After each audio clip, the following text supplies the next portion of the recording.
नमस्कार, बहुत स्वागत है आपका। न्यूज नेशन देख रहे हैं आप। मैं हूं आपके साथ ज्योति तनेजा भसीन। मिडिल ईस्ट में जारी युद्ध के बीच ईरान के एक मौलवी ने बड़ा ही चौंकाने वाला बयान दिया है, जिसमें दावा किया गया है कि इजराइल ने जिन्नों की एक पूरी आर्मी बना रखी है, जो इजराइल को उसके दुश्मनों की पक्की जानकारी देती है।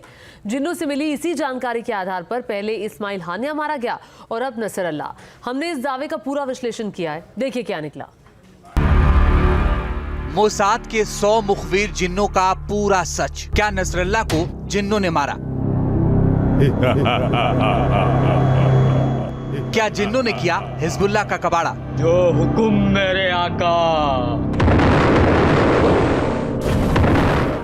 क्या जिन्न फिर बनेगा मिडिल ईस्ट में हत्यारा?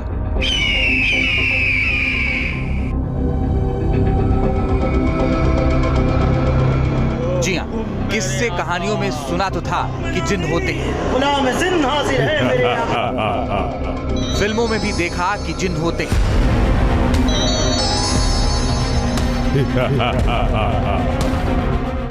किताबें भी जिन्नों के किस्से कहानियों से भरी पड़ी हैं। क्या कभी किसी ने जिन्नों को अपनी आंखों से देखा है?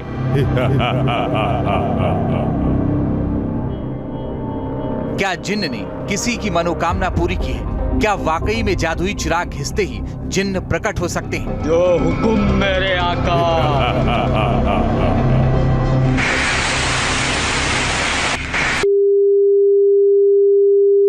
मिडिल ईस्ट के युद्ध में अचानक जिन्नों की एंट्री होने से हड़कंप मच गया है।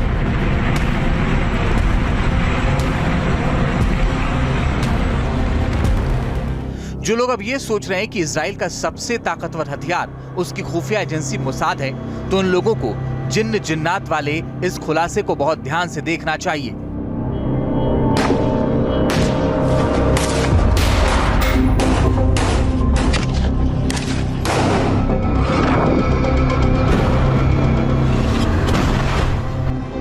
क्योंकि 3 देशों में बरस रहे बम बारूद के बीच ईरान की तरफ से बड़ा ही चौंकाने वाला दावा किया गया है।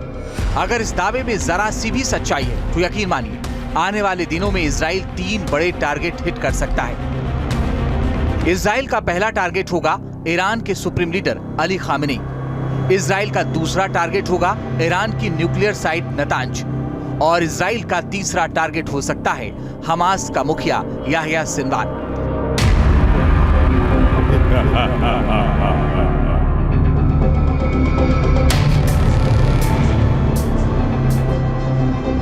अब सवाल यह कि मिडिल ईस्ट के महायुद्ध में जिन्न वाली थ्योरी आखिर आई कहां से? तो ये दावा किया है ईरान के एक मौलवी मुस्तफा कर्मी ने, जिन्होंने ईरान के एक टीवी चैनल पर इंटरव्यू के दौरान कहा कि इजराइल के पास जिन्नों की एक आर्मी है। इजराइल की जिन्न आर्मी इजरायली पीएम नेतन्याहू का हुक्म मानती है। इजराइल की ये जिन्न आर्मी उसके दुश्मनों की मुखबिरी करती है।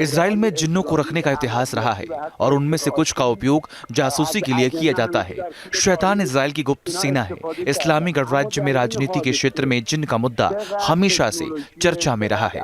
इस्लामी गणराज्य ईरान के नेता अली खामेनी ने भी बार बार जिन्न और ANSI के दुश्मनों जैसे अभिव्यक्तियों का उल्लेख किया है। इजराइल इसी शैतानी ताकत का इस्तेमाल करके अपने दुश्मनों को ठिकाने लगाती रही है।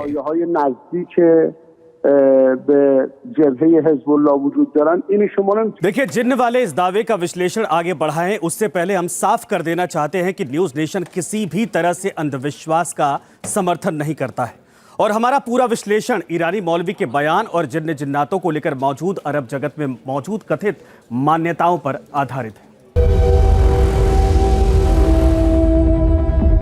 जो हुकुम मेरे आका। दरअसल जिन्न का जिक्र होते ही जहन में सबसे पहले एक ऐसे विशालकाय भयानक आकृति उभर आती है जो पलक झपकते ही आपकी कोई भी मनोकामना पूरी कर सकती है। जो हुकुम मेरे आका। 1 मिनट में रंक को राजा बना सकता है और अगले ही पल महलों को मिट्टी में मिला सकता है। किस्से कहानियों में जिन्न का मतलब माना जाता है जिसके पास ना ताकत की कमी हो और ना ही तिलिस्मी शक्तियों की। जिन्न पलक झपकते ही किसी को उठाकर ला सकता है और जब चाहे आपको आकाश पाताल में पहुंचा सकता है। लेकिन ईरानी मौलवी मुस्तफा कर्मी ने जो दावा किया है वो पहली नजर में बड़ा अजीब लगता है, क्योंकि उन्होंने अपने बयान में कहा है कि इजराइल की जिन्न आर्मी ने ही नसरल्लाह की मुखबिरी की, यानी कि नसरल्लाह कहां और कैसे छिपा है इसकी जानकारी जिन्नों ने ही इजरायली खुफिया एजेंसियों तक पहुंचाई। अपने इस अजीबोगरीब दावे को ईरानी मौलवी ने कई दलीलों के साथ सच साबित करने की भी कोशिश की है। मसलन पहली दलील, हमास चीफ इस्माइल हानिया को जिस तरह निशाना बनाया गया वो बिना तिलिस्मी ताकत के मुमकिन नहीं था। हिजबुल्लाह आतंकियों के पेजर और वॉकी टॉकी में धमाके का भी किसी इंसान का काम नहीं हो सकते। ये ईरानी मौलवी की दूसरी दलील है। ईरानी मौलवी मुस्तफा कर्मी ने कहा है कि जो नसरल्लाह इजराइल के नंबर 1 टारगेट पर था, सोचिए उसकी लोकेशन इतनी सीक्रेट रखी गई होगी। बावजूद इसके अगर इजराइल ने वहां हमला करने में कामयाबी हासिल की तो यकीनन ये किसी इंसान का काम नहीं है। यदि आप टेक्निक जानते हैं जिन्नों से, भूत प्रेतों से काम करवाने की, तो डेफिनेटली आप जासूसी भी करवा सकते हैं। मीन्स सी, जिन्न आपके कंट्रोल में होता है। Once you have taken over it, तो आप उसी टेक्निक से उससे कोई भी काम करा सकते हैं। वो आपका पालक हो जाता है, मतलब आप जो उसे बोलेंगे वो उसे पालन करना होगा। हाँ, ये बात अलग है कि उसके लिए कौन से जिन्न को यूज करते हैं। अब जासूसी के लिए किस जिन्न को यूज किया जा रहा है, ये आपको रेफरेंस कुरान में ही मिल सकता है। वैसे ईरानी मौलवी की जिन्न जिन्नातों वाली थ्योरी को हवा इसलिए भी मिल रही है क्योंकि इससे पहले यूक्रेन युद्ध में भी रूस की सेना ने यूक्रेनी सेना पर जंग के काले जादू के इस्तेमाल का आरोप लगाया था। सबूत के तौर पर रूसी सेना ने दीवारों पर बने काले रंग के अजीबोगरीब निशान भी शेयर किए थे, जिन्हें दुश्मन को मात देने के मकसद से यूक्रेन के डोनेस्क इलाके में बनाया गया था। दावा था कि यूक्रेनी सेना जिस भी इलाके में अपने कैंप को बना रही थी, वहां की दीवारों पर ये अजीबोगरीब तंत्र मंत्र वाले निशान लगा रही थी। रूस की सेना के मुताबिक यूक्रेनी सेना अपने कैंपों में काले जादू की मदद से न केवल अपने सैनिकों का हौसला बढ़ाती थी, बल्कि विदेशों से भी जो उसे मदद मिल रही है उसके पीछे भी तंत्र मंत्र की ही ताकत थी। बताते हैं कि जब पूर्वी यूक्रेन से ऐसे रहस्यमयी निशानों की तस्वीरें लगातार सामने आने लगी तो रूसी मीडिया में इसे लेकर न केवल चर्चा बढ़ी बल्कि इस पर रिसर्च भी शुरू कर दी गई। कहा गया कि यूक्रेन में ऐसा निशान किसी शैतान की पूजा करने के लिए बनाया जाता है। ये शैतान युद्ध के समय भूत प्रेत की अपनी सेना भेजते हैं। रहस्यमयी निशान में मौजूद छोटे छोटे निशान हथियार मांगने के लिए होते हैं। मतलब यह है कि जिस तरह यूक्रेन कथित शैतान की पूजा करके हथियार मांग रहा था, ठीक उसी तरीके से इजराइल जिन्न आर्मी का इस्तेमाल करके अपने दुश्मनों का ठिकाना पता कर रहा है। ईरानी मौलवी की जिन्न वाली थ्योरी पर सोशल मीडिया इसलिए भी यकीन कर रहा है क्योंकि अब तक की जंग में इजराइल ने कई ऐसे ऑपरेशन को अंजाम दिया है जो नामुमकिन से माने जाते रहे। अब सवाल यह है कि ईरानी मौलवी ने जो कहा या जो दावा रूस की तरफ से पहले किया गया, क्या वाकई शैतान या जिन्न जिन्नातों जैसी कोई चीज होती है? अगर मौजूदा वक्त की बात करें तो इसे लेकर भी दुनिया में एक राय नहीं है। एक पढ़ा लिखा वर्ग है जो भूत प्रेत या शैतानी शक्तियों को कपोल कल्पना और दकियानूसी बताता है, जबकि एक बड़ा वर्ग ऐसा भी है जो सिर झुकाकर मानता है कि अगर धरती पर इंसान है तो शैतान भी है, धर्म कर्म है तो तंत्र मंत्र भी है।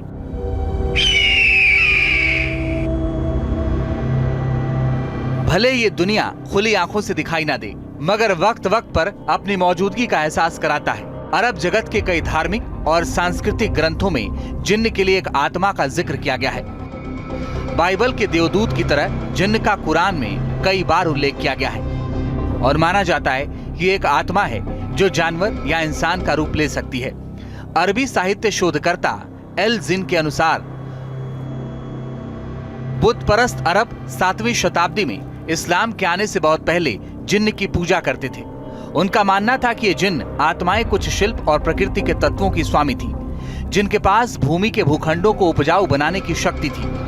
आध्यात्मिक संस्थाओं के रूप में जिन्न को दोहरे आयाम का माना जाता है, जिसमें प्रकट और अदृश्य दोनों क्षेत्रों में रहने और काम करने की क्षमता होती है। जिन्न एक हकीकत है, इसका इनकार नहीं किया जा सकता।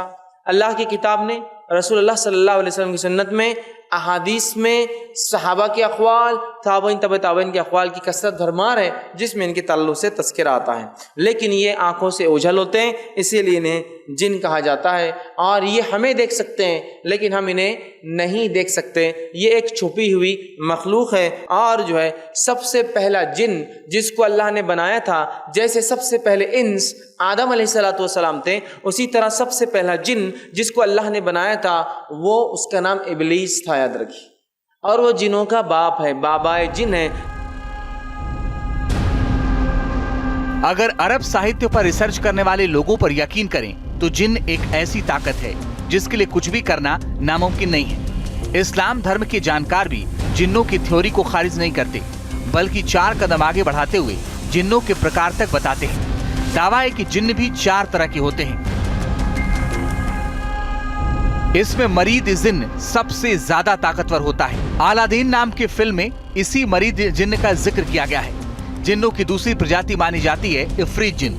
ये जिन इंसानों के विचार समझने की ताकत रखते हैं। दावा है कि बहुत जल्द इंसानों को अपना दोस्त बना लेते हैं। अरब मान्यताओं में तीसरी सिला प्रजाति की जिन्न का जिक्र मिलता है, जिसमें पुरुष जिन न होकर महिला जिन होती है। इन जिन्न को मानसिक रूप से बहुत मजबूत माना जाता है। इसके अलावा नूरी प्रजाति के भी एक जिन्न का जिक्र अरब मान्यताओं में मिलता है। जानकार दावा करते हैं कि कथित जिन्न हमेशा काम मांगता है, काम ना मिलने पर आक्रामक हो जाता है।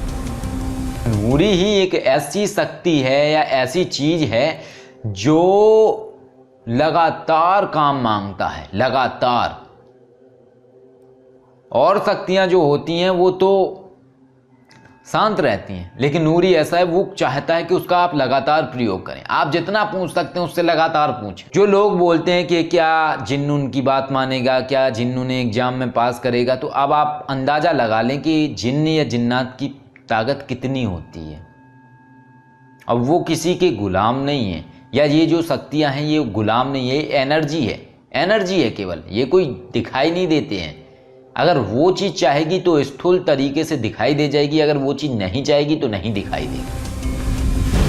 अब इस दावे के पीछे का तर्क क्या है ये समझ से परे है, मगर जिन्न जिन्नातों की जानकारी रखने वाले लोग मानते हैं कि जिन्न हर वो काम कर सकता है जो आम इंसान के लिए करीब करीब नामुमकिन है। अगर कोई शख्स तंत्र मंत्र से किसी जिन्न को सिद्ध कर लेता है तो जिन्न रातों रात करोड़पति बना सकता है। दावा किया जाता है कि सिद्ध होने पर जिन्न सट्टे का नंबर बता सकता है, अपने मालिक को आने वाले खतरे से आगाह कर सकता है, परीक्षाओं में पास करा सकता है। गुप्त दवाओं की जानकारी भी जिन्नों के पास होती है। बताते हैं कि हकीकत में जिन्न फिल्मी जिन्नों से बिल्कुल अलग होते हैं। ये पलक झपकते ही गायब नहीं होते हैं, बल्कि किसी को दिखाई ही नहीं देते हैं, बल्कि जो शख्स इन्हें सिद्ध करता है उसे ही इनकी मौजूदगी का एहसास होता है। जिन को जो है दिन में काम करना पसंद है, क्योंकि ये अग्नि से प्रकट हैं, तो इसके लिए इनको दिन में, क्योंकि लोग उस समय सबसे ज्यादा डिस्ट्रैक्टेड रहते हैं, तो इनकी उपस्थिति का लोगों को भान नहीं हो पाता। इस वजह से ये दिन में अपना कार्य करना पसंद करते हैं और रात होते होते ये गायब हो जाते हैं। हिंदी में हम इन्हें बहरूपिया, छलावा भी कहते हैं, जो रूप बदल सकता है। तो ये कोई भी रूप ले सकते हैं, जरूरी नहीं है कि ये मनुष्य के रूप में आपके सामने आएंगे। ये बिच्छू, तितली, छिपकली, सांप किसी भी रूप में आ सकते हैं। वैसे ईरानी मौलवी ने इजराइल के पास जिन्नों की आर्मी होने का जो आरोप लगाया है उसके पीछे का कोई आधार नहीं बताया है, लिहाजा इसे भी इस तरह लिया जा रहा है जैसे यूक्रेनी सेना के काले जादू करने के दावे को लिया गया था। क्योंकि अगर तंत्र मंत्र या जिन्न जिन्नातों से किसी को मारा जा सकता है, या इजराइल के पास कथित जिन्नों की वाकई कोई आर्मी होती, तो पिछले 1 साल से उसे लगातार बम बारूद नहीं बरसाना पड़ता। वो कब का जिन्नों का इस्तेमाल करके हमास की कैद में मौजूद अपने बंदूकों को छुड़ा लेता। Team news nation. News nation अब व्हाट्सएप पर खबरों की ताजा अपडेट के लिए न्यूज़ नेशन के इस QR कोड को स्कैन करें।